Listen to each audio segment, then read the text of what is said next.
예배하시는 모든 하나님의 백성들에게 함께 하시기를 간절히 축원합니다. 2021년 4월 4일 부활주일 주일날 예배를 다 같이 드리시겠습니다. 묵도하시겠습니다.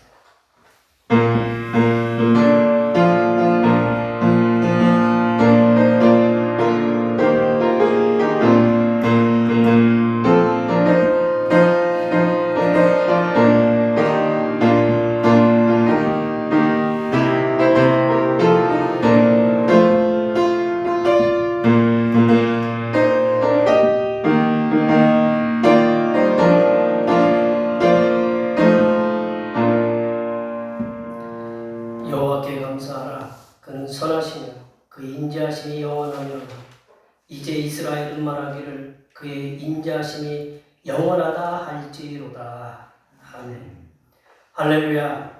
모든 사망 권세와 흑암의 세력을 무너뜨리시고 부활의 기쁨을 주시는 하나님 아버지, 예수 그리스도의 부활하심을 통하여 구원의 새 역사를 이루시고 영원한 부활의 소망을 간직하게 하심을 감사드립니다. 절망을 소망으로, 슬픔을 기쁨으로, 죽음을 생명으로 바꾸어 주신 주님의 부활의 날에 드리는 이 예배를 통하여 저희에게도 희망을 주시고 모든 절망과 고통을 이기게 하여 주시옵소서. 사망 권세를 깨뜨리시고 부활하신 거룩하신 예수님의 이름으로 기원하옵나이다. 아멘. 이 시간 다 같이 일어나셔서 지난 한 주간 동안 우리 알게 모르게 지었던 우리 모든 죄를 안주에 맞춰서 침묵으로 고백하는 고백의 기도를 드리시겠습니다. 기도하시겠습니다.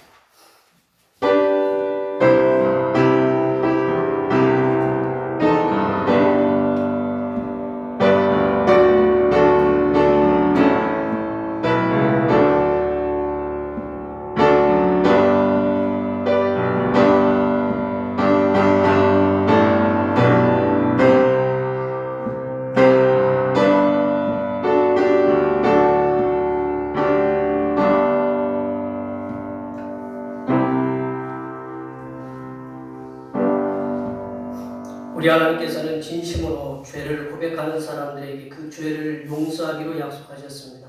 그런즉 누구든지 그리스도 안에 있으면 새로운 피조물이라 이전 것은 지나갔으니 보라 새 것이 되었도다. 이 말씀에 의하여 우리의 죄가 용서받았음을 확신합니다. 아멘. 찬양 고개 들어 찬양하시겠습니다.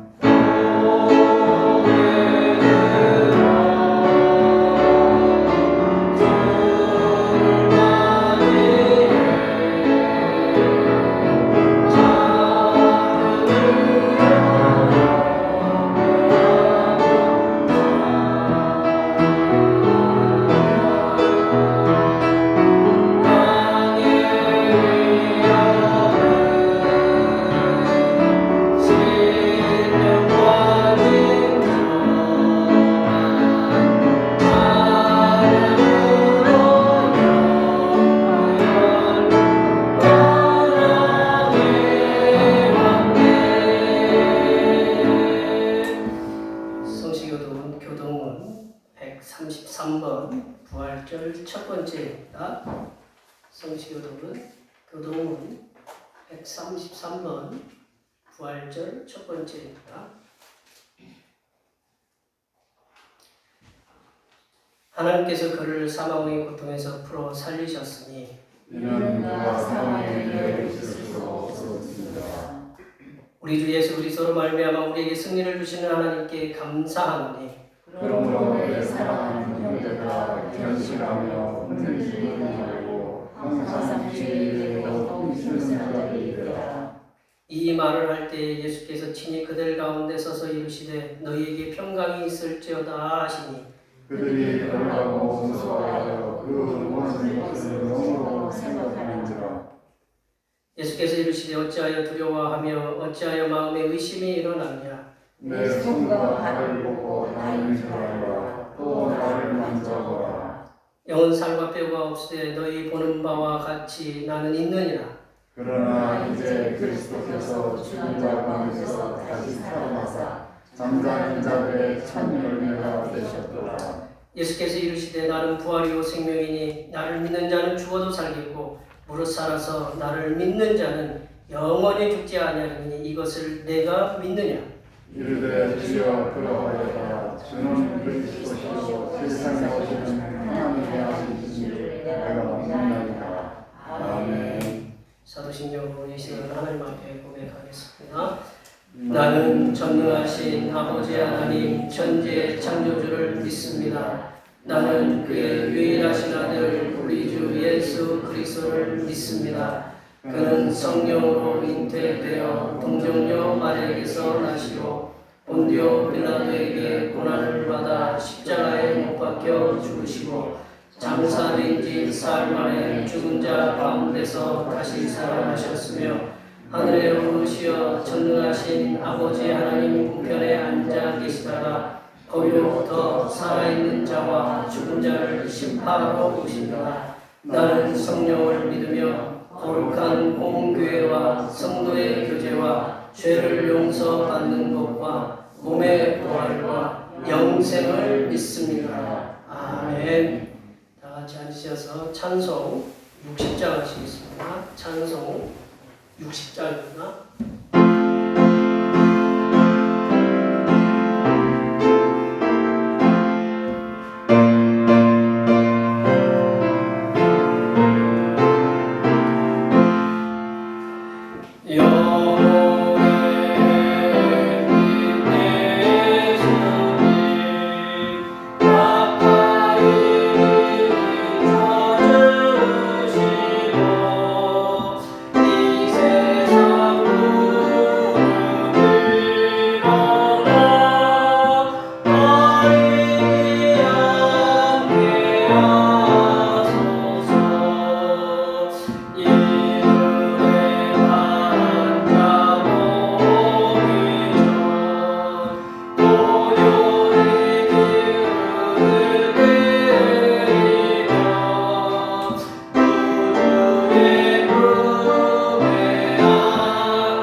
예수 그리스도의 부활을 통해서 죄악에서 우리를 건지신 사랑의 하나님 아버지, 주님 앞에 항상 깨어있는 사람이 행복한 사람임을 알게 하시려고 오늘도 거룩한 성산으로 인도해 주심을 감사드립니다.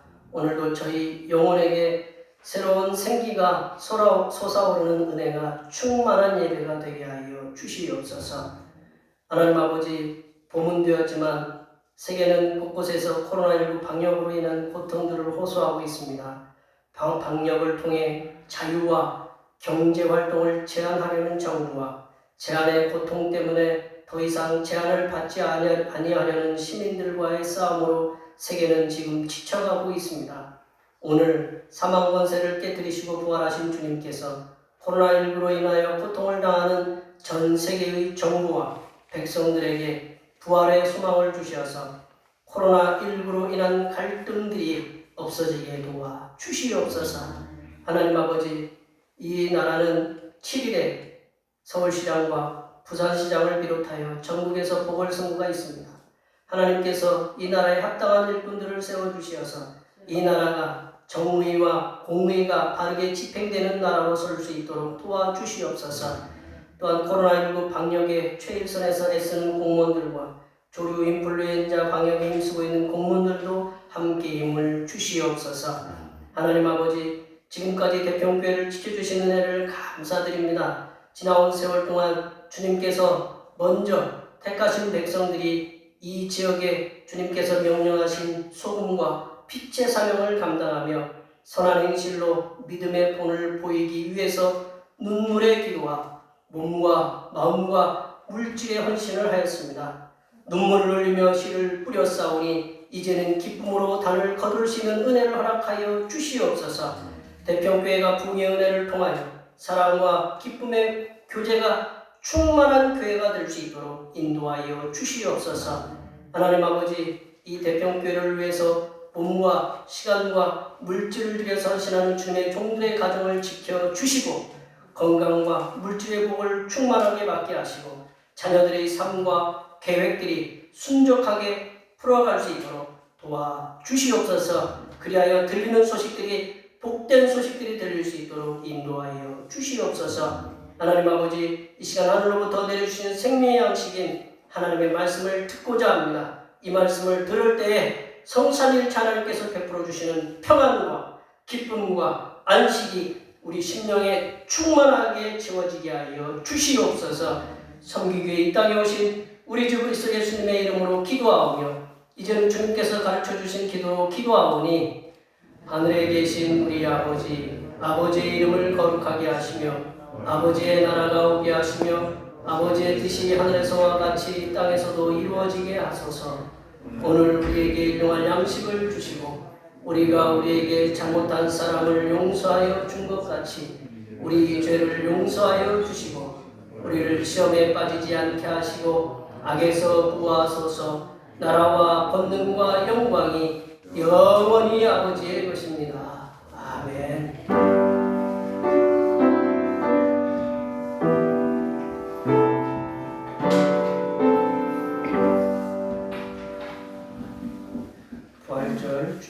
부활주일의 아침에 우리에게 주신 하나님의 말씀은 신약성경 마가복음입니다. 신약성경 마가복음 16장 1절에서 8절 말씀까지입니다. 신약성경 마가복음 16장 1절에서 8절 말씀까지입니다. 신약성경 84쪽이나 85쪽에 있습니다.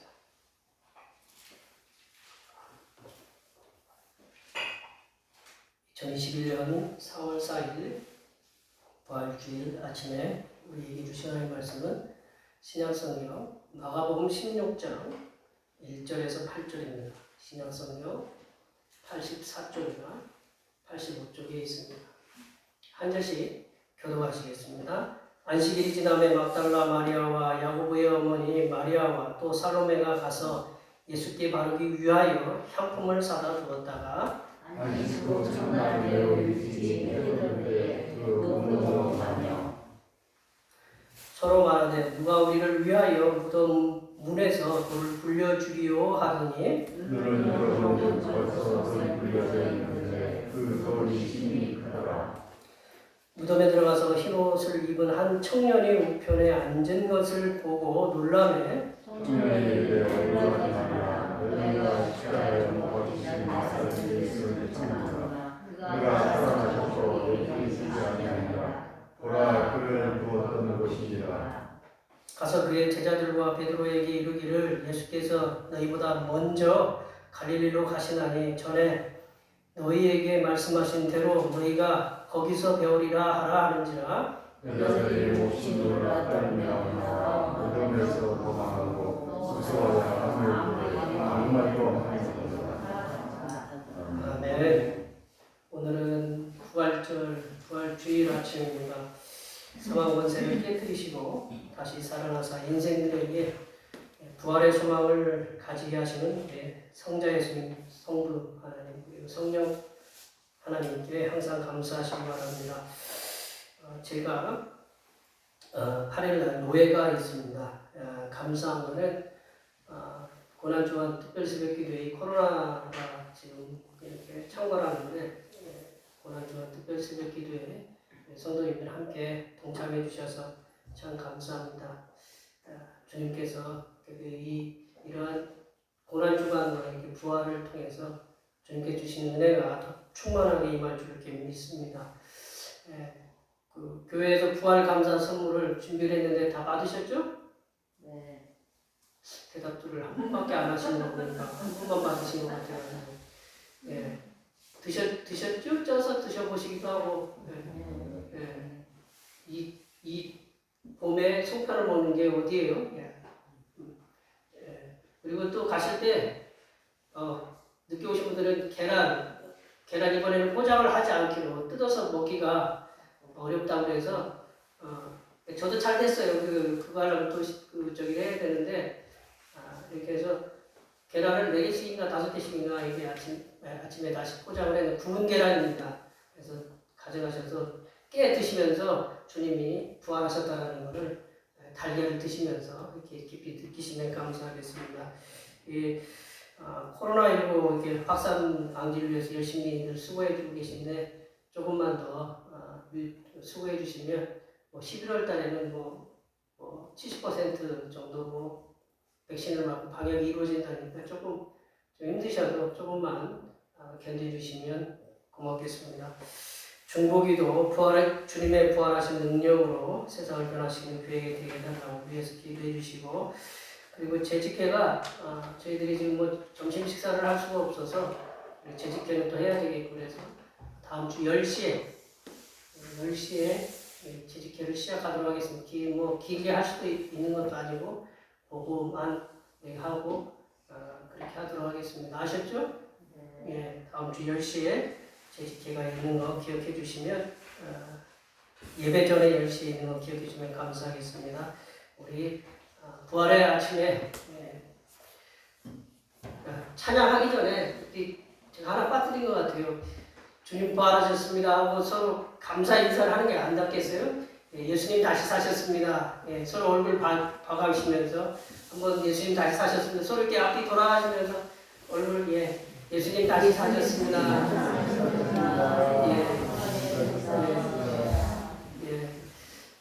속으로는 저기에도 우리가 겉으로는 그래도 기뻐하셔야지, 그죠?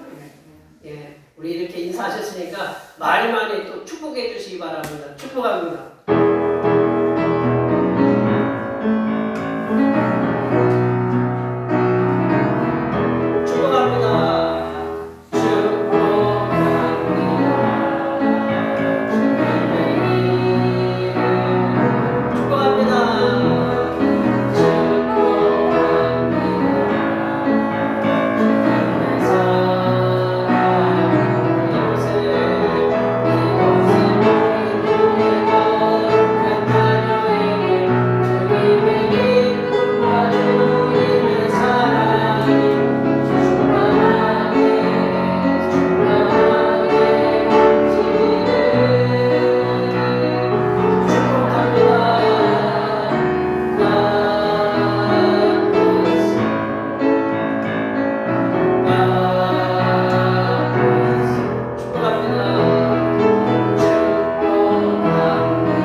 실어증이라는 게 있어요. 실어증.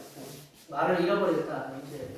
실어증이라는 게 있는데, 이 실어증이 대뇌, 뇌가 우리가 하나 있는 것 같아도 여러 가지 무슨 전두엽, 후두엽, 좌뇌, 우뇌, 대뇌 복잡해요.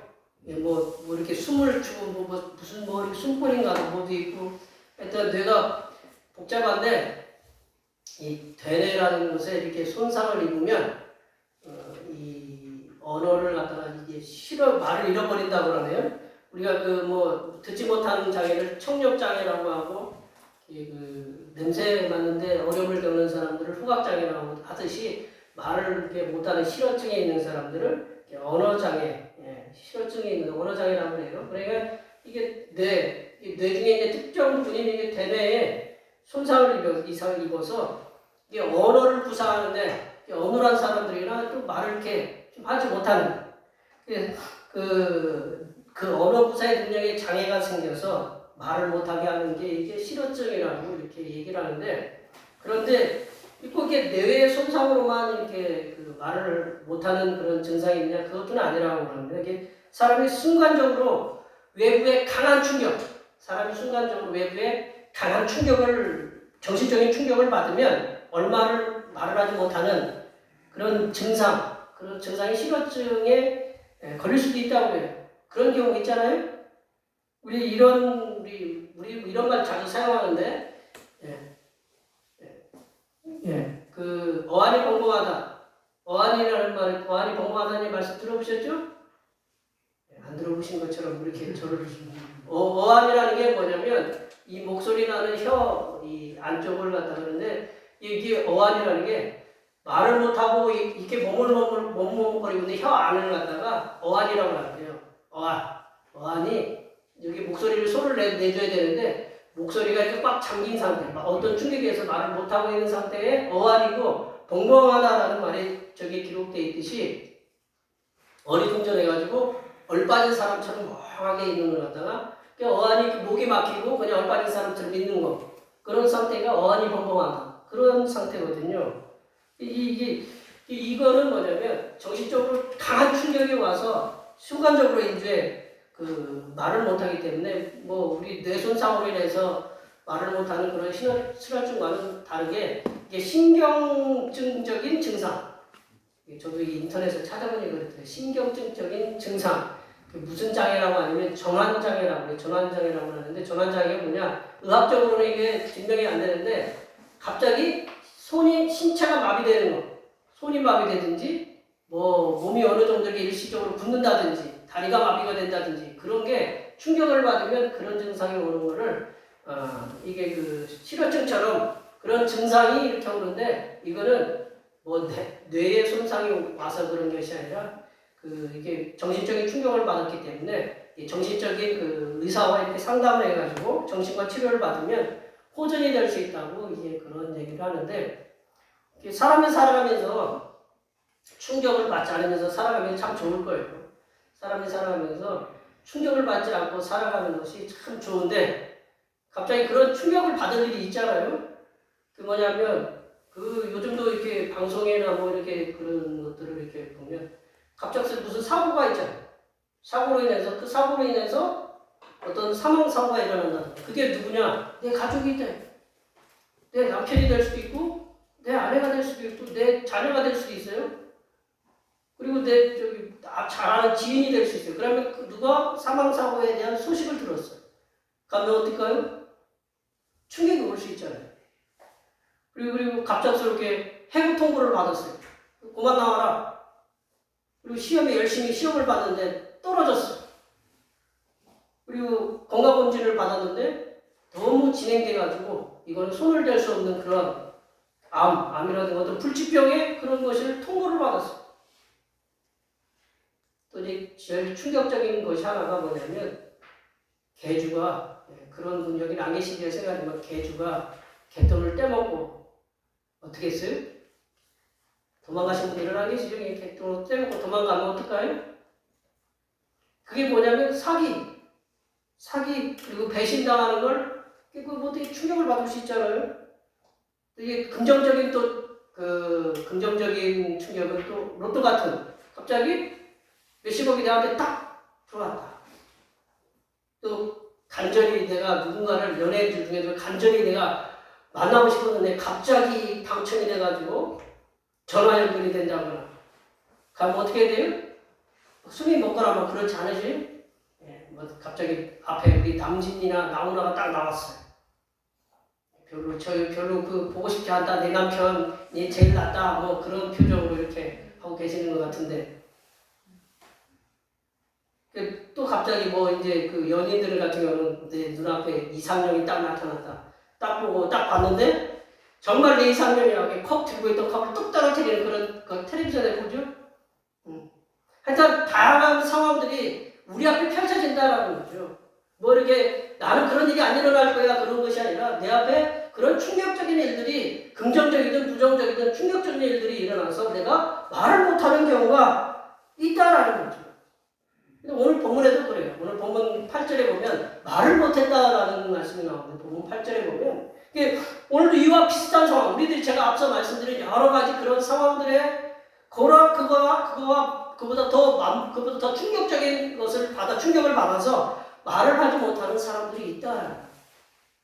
오늘 본문은 예수님께서 십자가에 못 박혀 돌아가신 후 사흘 만에, 그러니까 금토일 주일날에 일어난 사건이거든요. 주일날 아침에 예수님께서 돌아가신 날은 금요일 오후 3시경, 우리 6시에 돌아가셨다고 그랬으니까 오후 3시경쯤이거든요. 그 당시에 그 시간으로 3시쯤이니까 3시쯤에 돌아갔는데 그 유대인의 안식일이 언제부터냐면 저녁 6시부터 안식일이에요. 금요일 저녁 6시부터. 그러니까 해가 지면 거기는 하루가 시작되는 거예요. 그래서 우리 성경에 보면 저녁이 되면 아침이 되니, 우리 창세기 1장에 보면 아침부터 시작해요? 저녁부터 시작해요?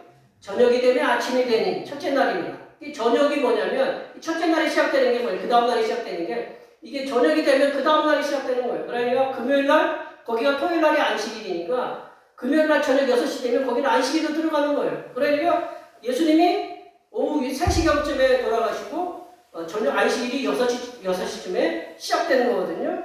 근데 그 십자가에 달리신 예수님을 처리하기 위해서는 이 안식일 날 별로 이렇게 이 시신을 이 십자가에 달려오는 걸 원치 않아, 유대인들이요. 그래서 서둘러야 했어요. 그때 이제 로마의 아리마대 요셉, 아리마대 사람 요셉이 이제 빌라도, 이 사람도 예수님 열심히 믿었던 사람이거든요. 아리마대 사람 요셉이 예수님의 시신을 달라고 총독 빌라도에게 가서 요청을 해요. 우리 43절 말씀 읽어볼까요? 15장 43절을 한번 다 같이 한번 읽어보겠습니다. 아리마대 사람 요셉이 와서 당돌이에 들어가 예수의 실체를 달라 하니, 이 사람은 존경받는 공회원이요 하나님 나라를 기다리는 자입니다. 이 새벽 3시경에 돌아가셨어요, 예수님이. 그리고 이제 이 양반이 그 아리마대 사람 요셉이 돌아가신 거 보고 와가지고 이제 누구한테 가요? 빌라도에 갔어요. 빌라도에 갔더니 너 확인해 봐라. 확인하고 이제 돌아오는 시간도 있을 거 아니에요? 그러고 이제 아리마대 사람이 요셉이 가서 이 예수님의 시신을 처리해야 되거든요. 그러려면, 처리를 하려면 어떻게 해야 되느냐? 그 시간적으로 굉장히 급박하다는 얘기예요. 그 3시간밖에 없는 시간을 허가도 받아야 되고, 허가를 갖다가 다 처리가 되니까 예수님이 시신을 갖다가 이제 어떤 처리 방식이 있잖아요. 처리 방식이 있는데 예수님 안식일이 다 되어 가니까 예수님이 우리가 그냥 돌아가시면 어떻게 해요? 돌아가시면 염도하잖아요. 염하고 이렇게 하시잖아요. 근데 그거 할 시간이 없는 거예요, 예수님을. 그러니까 예수님은 어떻게 하느냐? 아리마대 사람 요셉이 그냥 준비한 세마포에 그냥 쉽게 얘기하면 그냥 대충 묶어가지고 예수님 세로판 무덤에 자기가 판 가족 무덤에 들여놓은 거예요. 그러기도 벅찼어요. 그러니까 보통 유대인들은 사람이 죽으면, 돌아가시면 먼저 장세를 지내기 전에 이제 먼저 시신에 기름을 붓는데요. 기름을 붓고 씻고, 그리고 이제 그 다음에 세마포를 감싸더니 그 절차를 밟거든요.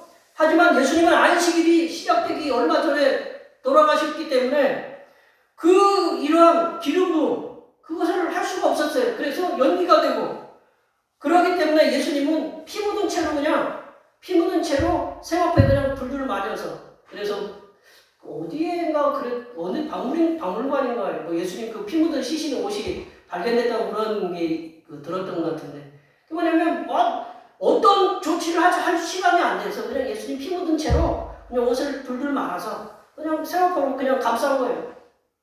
근데 이러한 예수님의 예식을 갖다가 이렇게 그냥 서둘러서 하니까 예의를 갖추지 못하니까 여성들이, 예수님을 잘 따르던 여성들이 마음에 걸렸어요. 예수님을 그렇게 지극정성으로 따랐던 여성들이 마음에 걸렸어요. 안식일 규정 때문에 안식일은 지켜야 되겠고, 예수님 시신은 모셔야 되겠고, 그렇기 때문에 어떤 것을 생략했으니까 이게 마음이 불안한 거예요. 좀 마음이 불편한 거예요. 그래서 마음에 걸린 세 여인은 안식일이 지나자마자 예수님의 몸에 바를 향품은 보통 뭐냐면, 유대인들이 시체를 장사할 때 사용했던 향기나는 기름이라고 해요. 향기나는 기름이라고 이렇게. 근데 안식일이 지나자마자 그 향품을 사다 두었어요. 우리 1절 말씀 읽어볼까요? 1절 말씀 다 같이 한번 읽어보겠습니다. 안식일이 지나매 막달라 마리아와 여러분이 마리아와 또 살로메가 가서 예수께 바르기 위하여 향품을 사다 두었다. 안식일이 지나자마자, 안식일이 한 6시쯤 지났어요. 토요일날 오후 6시. 그러니까 나가서 가자마자 향품을 어디서 파는지 수소문해 두었다고 해서 사갖고 와서 준비해 두었다가 이제 안식일이 완전히 지나면 그렇다고 밤에 갈 수는 없잖아요. 이 3명의 여인들이 준비한 이 향품은 모든 사람에게 사용되었다고는 안 그래요. 이게 돈 있는 사람들, 특정한 왕이라든가 사내들이 공연이라든가 그런 특정한 사람들에게만 이 향품을 발랐다고 해요. 근데 향품의 역할은 뭐냐면 그 당시 그쪽에 이제 지중해라서 날씨가 무더우면 요즘 우리가 음식물 이렇게 내놓으면 어떻게 돼요? 냄새가 어떻게 돼요? 그 음식물 담는 통 이렇게 있잖아요. 겨울에는 괜찮아요. 그러나 여름에는 어때요? 그 통에 일단 여름면 그 전에 먹었던 것까지 올라오려고 하는 그런 거 있잖아요. 예수님도 그 시신이 그랬잖아요. 사람이 시신이 이렇게 죽으면 뭐부터 돼요? 썩기 시작하잖아요. 부패되잖아요. 그러니까 시신이 썩으면 냄새가 나니까 보통 이제 향품을 갖다가 바르는 이유 중에 하나가 냄새를 갖다가 좀 억제하기 위해서 이제 바른다고 그래요. 근데 이제 어떤 학자들은 그러기를 이 3명의 여인들이 예수님의 시신에 냄새나는 거를 갖다가 방지하기 위해서 그렇게 가서 간 것이 아니라 이 사랑과 헌신의 행동이라는 이 여인들이 그 예수님한테 향품을 사서 그 예수님에게 향하는 그 발걸음은 사랑과 헌신에 의해서 예수님의 몸에서 좋은 냄새가 나도록 좋은 냄새 돌아가셨어도 좋은 냄새가 났으면 좋겠다라는 그런 마음 그런 의미에서 이 여인들이 향품을 사가지고 예수님에게로 가려고 했다라는 거죠. 사랑과 헌신의 행동 냄새나는 걸 방지했다기보다는 사랑과 헌신의 행동 저도 그렇게 좀 이렇게 그런데 또 믿음이 가요. 이 여인들이 사랑과 헌신의 행동을 통해서 예수님을 그만큼 많이 사랑했다는 걸 보여주기 위해서 향품을 사다 주었다라고. 이러한 사랑과 헌신의 행동이 충만했던 이 3명의 여인들은 안식 후 첫날, 쉽게 얘기하면 주일날이죠. 주일날 아침에, 그러니까 주일날 동이 트자마자, 보통 이제 동이 트는 무렵이 5시 반이라고 해요. 5시 반. 동이 트자마자 무덤으로 갔어요. 이제 여성들이잖아요, 여성들. 예수님은 그 당시에 뭐였어요? 남성이잖아요. 이게 남성. 여성들임에도 불구하고 남성인 예수님을 갖다가 몸에 이 향품을 바른다. 이거 바르려면 어떻게 해야 돼? 예수님 향품에 몸을 바르려면 생각을 다 걷어내야 되잖아요. 그죠? 다 걷어내야 되는데 그 당시에 이렇게 그 남성들은 남성의 시신만 맞을 수 있었대요. 남성의 시신. 근데 여성들은 남성과 여성의 시신을 공이 다 만질 수 있다는 거예요. 좀 엉뚱한 얘기지만 남자 화장실에는 여자 청소하시는 어른들이 들어와서 청소할 수 있죠? 그래요? 안 그래요? 네, 지나가는 얘기지만 아마 그런 거는 아니었겠지만 하여튼간 여성인 분들은 이 청년이었던 예수님 33살이었던 예수님을 충분히 시신 옷을 다 이렇게 벗기고 시신의 몸을 향품을 바를 수 있는 그러니까 여성들이 돌아가신 예수님의 몸에 향품을 바른다는 것은 그렇게 흉되는 일이 아니었어요. 그냥 자연스러운 일이었다라는 거죠. 이 3명의 여인들이 이렇게 일어나서 무덤으로 간 시각이 지금 시간은 새벽 5시 반이었어요. 5시 반쯤이었다고 하는데 3명의 여인들이 이제 가는데 향품을 바르려고 이렇게 가다 보니까 걱정이 하나가 생기니까 이 3명의 여인들이 향품을 갖다가 이렇게 바르려고 이렇게 갔어요. 바르려고 이렇게 가다 보니까 이 여인들은 예수님이 부활했다는 생각이 들었을까요? 안 들었을까요? 안 들었죠. 왜냐하면 향품을 샀잖아요. 그리고 예수님 몸에 바르려고 가고 있잖아요. 이 여인들은 예수님이 부활했다는 생각을 전혀 하지 않았어요. 이렇게 서둘러서 사랑과 헌신의 마음으로 준비한 그 향품을 가지고 무덤에 지금도 계신다고 생각하는 그 예수님께로 향하는 3명의 여인들 발걸음을 열심히 옮겼지만 발걸음을 열심히 옮기지만 근심이 하나가 있어요. 뭐가 근심이 있었을까요? 예, 무덤을 막아놓는 돌을 굴려줄 남자가 없기 때문이에요. 이 무덤을 예수님의 무덤을 막아놓은 돌은 이게 원반이라고 하면 우리 저희 쟁반 둥그러운 거 있잖아요. 쟁반 둥그러운 거 이렇게 말아놓은 것처럼 쟁반 둥그러운 그런 식으로 된 돌이에요. 그래서 돌을 갖다 이렇게 굴려가지고 이게 거기 홈이 파져 있어요. 이렇게 홈이 파져 길이 났다고 하죠. 길이 나서 돌리면 이쪽으로 가고 이쪽으로 돌리면 이쪽으로 가는데 그 가운데에 홈이 파져 있어 고정식으로 돼 있다는 고정으로. 근데 이제 이거를 옆에서 굴려진 것을 막는 거는 쉽대요. 그러나 이거를 홈에 파여져 있는 거, 홈에 파져 있는 거를 갖다가 다시 이렇게 힘써서 굴려내려면 우리 여기 현수 형제 같은 사람들 서너 명이 있어야 돼요. 우리 뭐 김광호 집사님이나 그 현수 형제나 저나 뭐 우리 강민이가 가가지고 열심히 밀어야 겨우 우리 권사님들을 뭐 이렇게 저기 하는 게 아니라 이 남성들이 서너 명이 가야 겨우 돌릴 수 있는 불이에요. 그러나 이 세 명의 여인들이 가면서 걱정을 한 거예요. 이 돌을 누가 굴려주기요. 그러니 근데 이 돌을 갖다가 다시 무덤에서 열을 때가 있대요. 이 무덤에서 열을 때가 언제냐? 1년 지나고 나서. 1년 지나면 뼈가 다 썩잖아요. 살이 싹 썩잖아요. 살이 다 썩으면, 내장도 다 썩으면 이 뼈만 남으니까 뼈를 갖다 한쪽에 다시 모아놓고 이렇게 장사 지내는 그런 때가 있거든요. 그때나 연대요. 그때는 공식적으로 열기 때문에 남성들이 가서 이렇게 열거든요.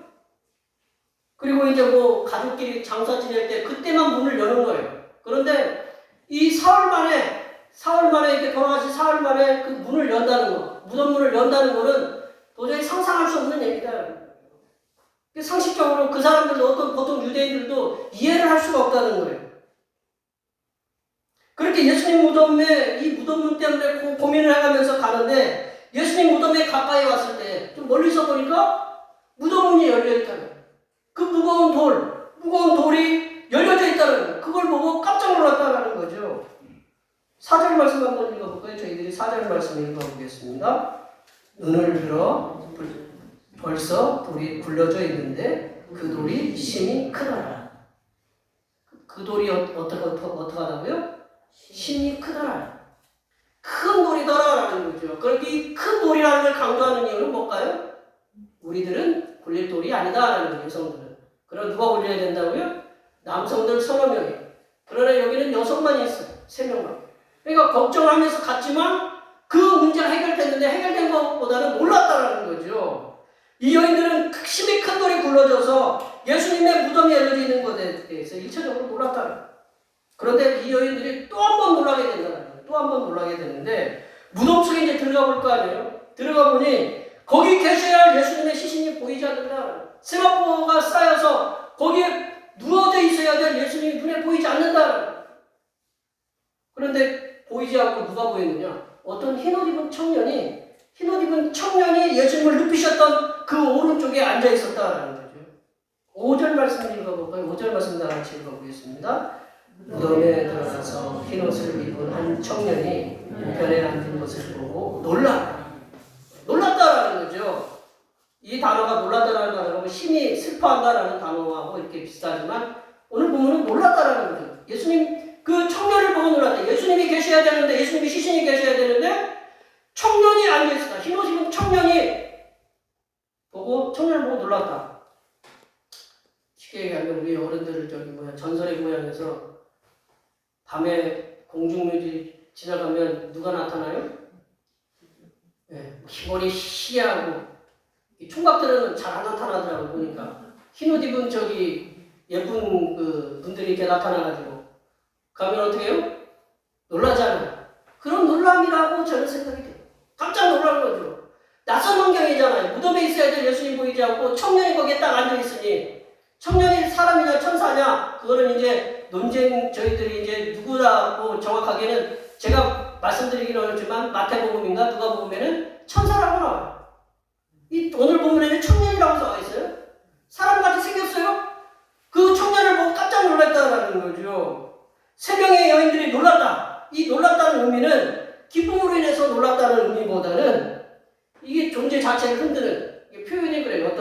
이렇게 그렇게 써놨는데 존재를 흔드는 끔찍한 두려움 그런 놀라움이다. 존재를 흔드는 내 존재를 흔드는 끔찍한 놀라움 그런 놀라움 그런 경악함이다라는 거죠.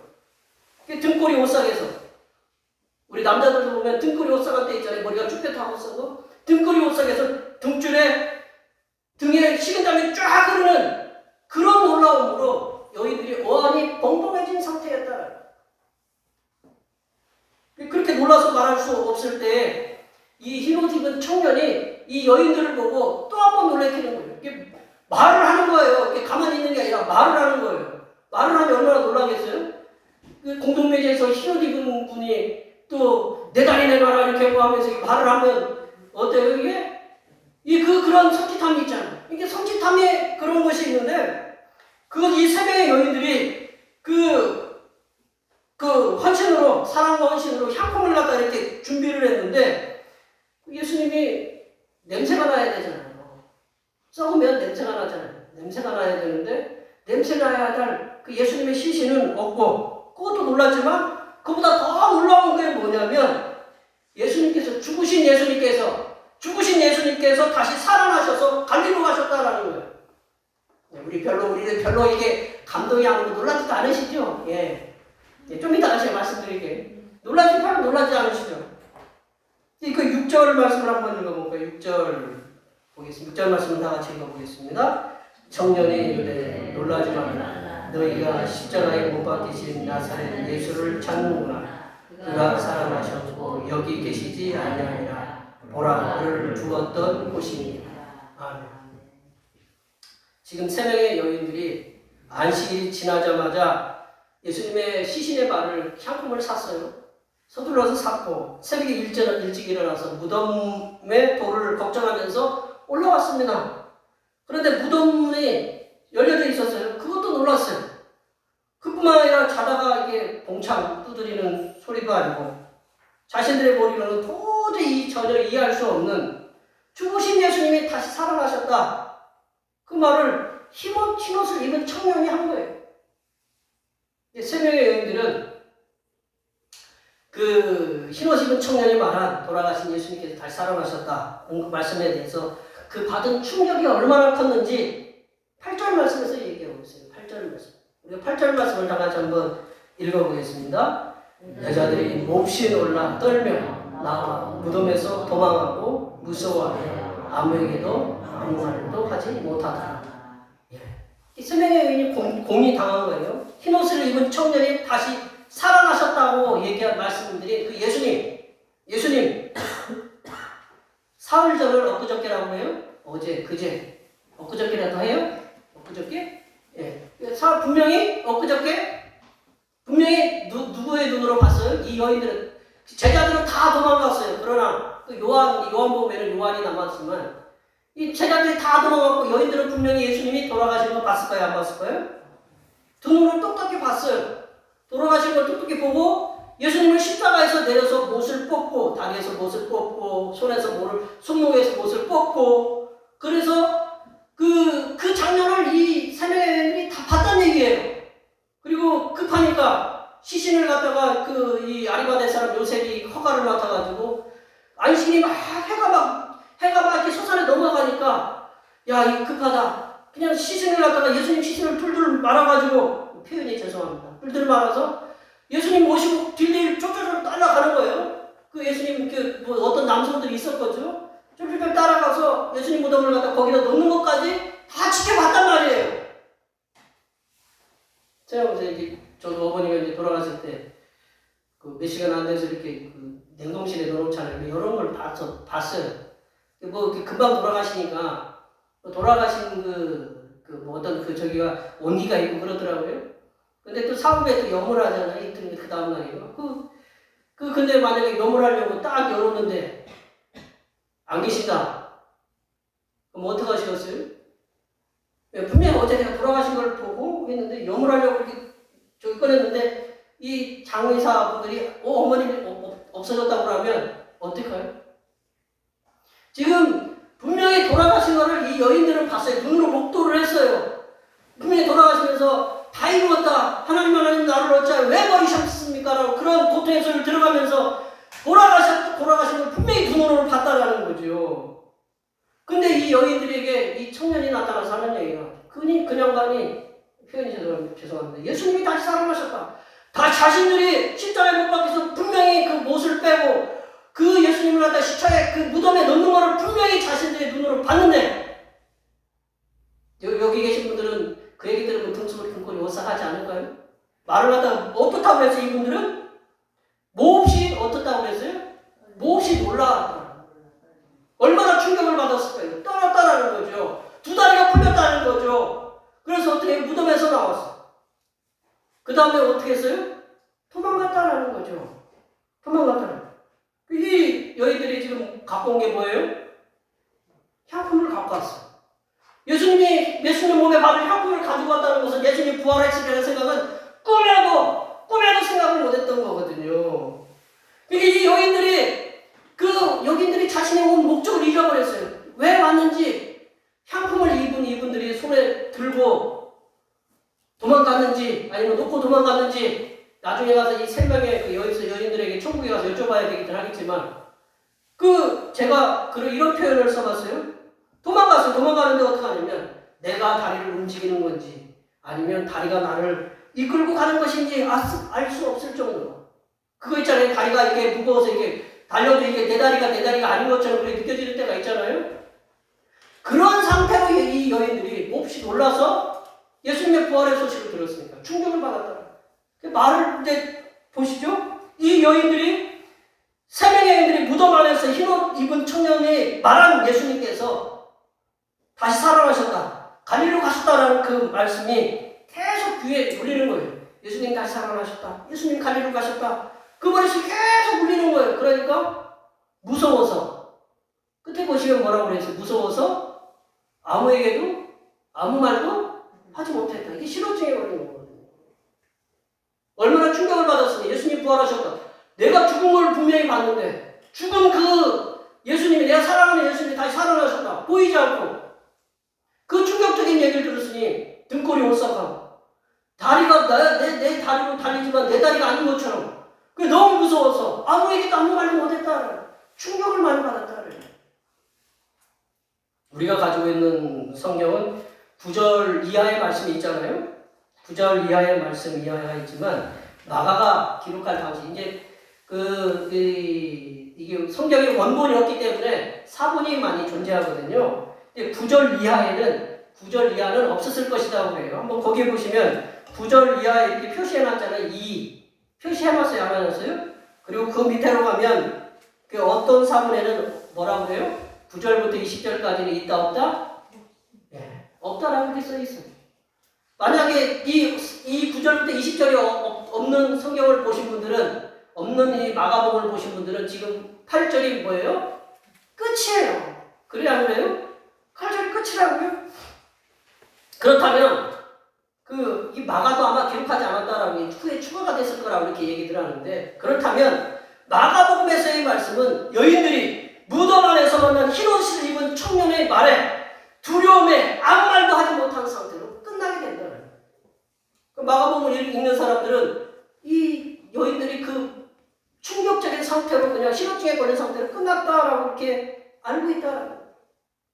우리가 부활절을 지금 매년 지내고 있습니다. 부활절을 매년 지내고 있는데, 그래서 예수님께서 죽은 지, 돌아가신 지 사흘 만에 다시 살아나신 예수님의 부활하심, 다시 살아나심이 우리의 삶, 그리고 우리의 존재를 흔들 정도로 두렵거나, 또는 너무 떨리고 두려워서 아무 사람들에게 아무 말을 하지 못할 정도로 이 충격받은 사건, 이 부활의 주님이 돌아가신 지, 예수님이 돌아가신 지 사흘 만에 다시 살아나셨다는 이 충격적인 소식을 듣고, 우리 그 충격받은 그 마음이, 그런 심정이 지금도 아직도 우리 마음에 남아있느냐? 예수님이 사흘 만에 부활하셨다는 얘기 들으시고 충격받으셨어요? 네? 저도 가만히 보니까 충격받은 일은 없는 것 같아요. 그냥 우리가 성경에 있으니까 그런 일을 하는 거예요. 네. 만약에 죄송한 얘기지만, 돌아가시던 어머니가 다시 사흘 만에 이렇게 분명히 의사가 사망 그 진단을 딱 내려서 도장을 딱 찍었는데 사흘 만에 다시 살아나셨다. 그럼 어떨까요? 아직 그런 경험을 안 해보셔서 그렇죠? 그러면 어떨까요? 이게 놀라서 이게 그 어안이 벙벙하고 이게 기쁨인지 슬픔인지 이게 저기 분간을 못할 정도로 분명히 사망 진단을 내렸는데 다시 살아나셨다. 예수님이 다시 살아났다는 그 부활하신 소식을 듣고 우리에게 그 충격을 받은 일이 있느냐라는 거 지금 제가 여쭤보는 거예요. 저도 그런 게 없는 것 같아요. 향품을 바르러 예수님의 무덤에 간 너희들은 예수님의 다시 살아나심에 대한 흰옷 입을 청년의 말을 들었어요. 듣고 나서 두려움에 감싸였고 어안이 벙벙했고 그래 그 누구도 예수님이 부활하셨다는 것에 대해서 말을 못하던 그런 지경까지 이르렀다는 거죠. 우리는 쉽게 받아들이는 예수님의 부활을 예수님의 죽으심을 직접 목격하였고 그리고 예수님의 무덤을 세마포로 싸서 예수님을 무덤에 넣는 걸 직접 목격한 이 세 명의 여인들에게는 예수님의 부활의 소식이 이 심장을 먹게 하는 놀라운, 말을 못하게 하는 그런 놀라운 사건으로 이 여인들에게 다가왔다는 거예요. 천국에 가면 좀 여쭤보고 싶어요. 이게 얼마큼 놀라셨는지. 천국 가면 참 물어볼 분들이 많아요. 성경에 안 써놓은 게 많아서. 여기에 예배하시는 우리 성도님들께서는 매년 우리가 내년에도 이제 부활절이 돌아와요. 그죠? 부활절이 돌아오지만 저는 그래요. 매년 부활절이 돌아오지만 매년 함께 하시는 게 은혜다라는 생각이 들어요. 내년에도 이제 부활절이 돌아오지만 매년 부활절이 돌아오는데 예수님의 부활의 소식을 전하는 부활의 소식을 우리가 부활절을 맞이했을 때 등골이 오싹해서 식은땀이 흐르거나 머릿속이 하얗게 되는 경험을 하고 계시느냐 그거죠. 예수님의 부활이 우리의 온몸에 전율을 흐르게 할 때가 언제인가 우리가 그 기억이 나냐 이거죠. 예수님의 부활의 소식을 접했을 때 말을 하지 못할 정도로 충격받은 때가 있느냐. 북한에서는 이미 고인데 김일성 주석, 김정일 국방위원장 그들이 태어난 그 생일에 대해서 이렇게 축하한다고 축하를 갖다 이렇게 좀 거하게 한다는 그런 얘기들을 이렇게 방송을 통해서 이렇게 듣는데 그렇다면 우리를 위해서 죽으셨다가 다시 사흘 만에 다시 살아나신 주님의 부활하심을 기념하는 이 부활절에 우리도 주님의 부활의 아침에 무덤에서 흰옷 입은 청년 목회자가 강단에서 예수님 부활하셨습니다 라고 얘기할 때 그 흰옷 입은 청년이 얘기할 때 그 그 말씀을 듣던 세 명의 여인들이 충격에 휩싸였던 것처럼 부활절 아침에 이 예배 시간에 예수님 부활하셨습니다 라고 말씀을 드릴 때 등골이 오싹하거나 충격적이거나 그런 어떤 감동이 우리 마음에 와닿는다. 이 세 명의 여인들을 예수님의 부활에 대한 충격을 받은 것. 그에 대한 것을 우리가 본받아야 된다. 충격받으니까 어떤 정신적인 이상이 아니라 예수님의 그 놀라움이죠. 그 놀라움. 그거를 우리 가슴에 깊이 각인이 되도록 이렇게 하고 있느냐. 매년 돌아오지만 매일의 삶 속에서 우리가 예수님께서 부활하셨던 그 소식을 듣고 감격하고 감동하고 충격을 받아서 매일의 삶 속에서 부활을 두렵고 떨림으로 이렇게 받아들여서 우리 주님 예수 그리스도의 부활이 얼마나 위대한 일이신가를 그리고 아들 예수님의 부활을 통해서 그 보여주시는 하나님의 성부 하나님의 전능하신 능력이 얼마나 위대하신가를 우리가 깨달아야 되고 더 나아가서 성자 예수님의 부활을 통해서 성령 하나님께서 우리에게 주시는 그런 놀라우신 위로하심의 은혜. 야, 예수님도 부활했어. 그러니 너희들이 우리가 먼저 간 우리의 사랑하는 부모님, 사랑하는 우리의 연인들, 사랑하는 사람들을 다시 주님께서 그들을 부활시킬 거야. 그런 놀라운 그 사랑, 위로의 말씀들, 그걸 우리가 깨달으면서 예수님의 부활을 통한 성삼위일체 하나님의 사랑, 그리고 위대하신 은총을 세상에 전하시기 바랍니다. 그리하면 성삼위일체 하나님으로부터 내려주시는 부활의 은혜가 그리고 사랑이 충만하게 임하실 줄 이렇게 믿습니다. 여기에 모여 우리 주님 예수 그리스도의 부활을 축하하며 예배하시는 모든 주님의 백성들에게 주님의 부활하심의 은혜와 사랑이 충만하게 임하시는 그런 축복이 임하시기를 간절히 축원합니다. 기도하시겠습니다. 하나님 아버지, 아들 예수님의 부활하심을 통해서 성부 하나님의 전능하신 능력을 보여주시고 예수님의 부활을 통해서 성령 하나님께서 베풀어 주시는 위로하심을 주심에 감사드립니다. 주님께서 부활하셔서 부활 감사 예배를 드리는 모든 심령들 위해 성삼위일체 하나님의 은혜와 사랑이 충만하게 임하게 하여 주시옵소서. 거룩하신 예수님의 이름으로 기도하옵나이다. 아멘. 오늘 우리에게 주신 하나님 말씀을 생각하시면서 찬송 161장 하시겠습니다. 찬송하시면서 준비하신 내용을 하나님 앞에 드리시겠습니다.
믿는 자에게 부활의 최고의 선물을 주신 하나님 아버지 감사하고 감사합니다. 주님이 죽음을 이기시고 부활하신 오늘 거룩한 주일에 몸과 마음을 다하여 예배를 드리게 하시니 감사합니다. 또한 주님께 헌신하는 모습을 보이는 예물을 드릴 수 있도록 마음에 감동을 주시니 감사합니다. 우리가 드린 이 예물을 기쁘게 음양하여 주시옵소서. 하나님 아버지, 비록 삶이 고단하고 세상의 살림살이가 넉넉하지 아니하여도 저희들에게 날마다 세상을 긍정적으로 살아갈 수 있는 힘을 주심에 감사를 드립니다. 주님께서 주신 용기와 힘을 가지고 세상에서 열심히 일을 하여 얻은 소득의 열의 하나를 주님 앞에 드립니다. 모두 다 주님의 것이지만 일부를 드렸사오니 기쁘게 받아주시사 세상에서 어떤 시련과 어려움과 고난이 와도 능히 이겨낼 수 있는 믿음을 주시옵소서.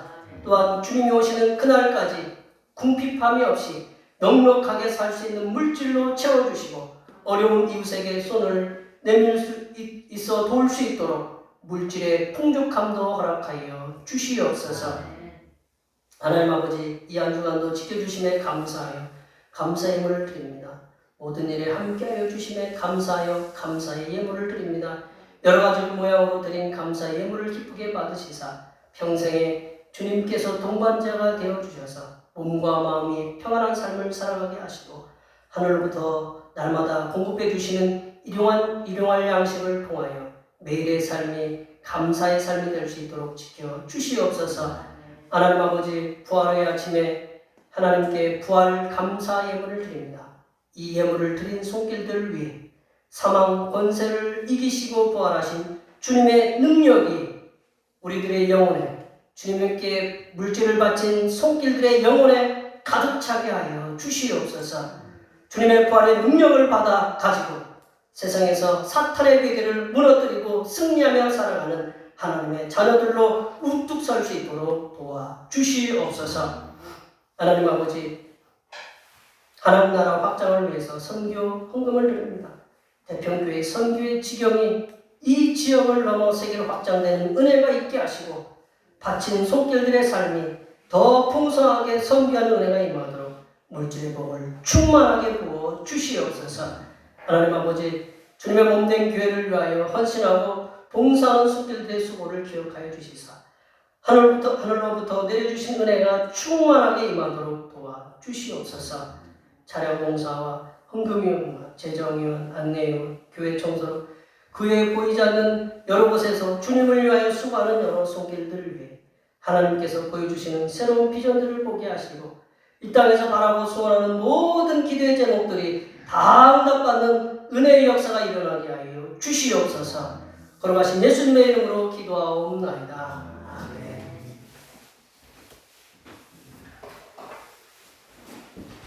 같이 일어나셔서 사명선언을 제청하시겠습니다. 대평교회 사명선언은 대평교회의 사명은 하나님께서 우리와 함께 하시는 절대 믿음과 우리 가족을 사랑으로 구원하여 주심과 교회를 부흥시켜 주심을 비전 삼아 지역과 나라와 세계에 소금과 빛의 사명을 감당하는 것입니다. 믿음으로 하나님을 기쁘시게. 아멘. 변화고 제청하시겠습니다. 말씀으로 변화를 받아 세상을 회복시키자. 아멘. 결단의 찬송 부르시겠습니다.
이제는 사망 권세를 깨뜨리시고 부활하신 우리 주님 예수 그리스도의 은혜와 아들을 통해서 부활의 소망을 주시는 하나님 아버지의 무한하신 사랑하심과 주님의 부활하심의 역사를 깨닫게 도우시는 보혜사 성령 하나님의 교통하심과 교제하심과 위로 충만하게 하시는 부활하신 주님을 증언하며 살아가기로 다짐하는 여기 모인 모든 주님의 백성들을 위해와 그들의 가정과 건강과 직장과 사업 위에와 올해의 모든 농사와 계획들 위에와 흩어져 있는 모든 자녀, 손들 위에 이 나라의 코로나19로 인하여 어려움을 당하는 가정과 기업들 위에 하나님의 눈동자와 같은 돌보심과 전 세계의 수많은 사회적 약자들에게 부활의 주님을 통한 하나님의 소망 부어주시니 이제로부터 영원토록 함께하옵시기를 간절히 축원하옵나이다. 아멘.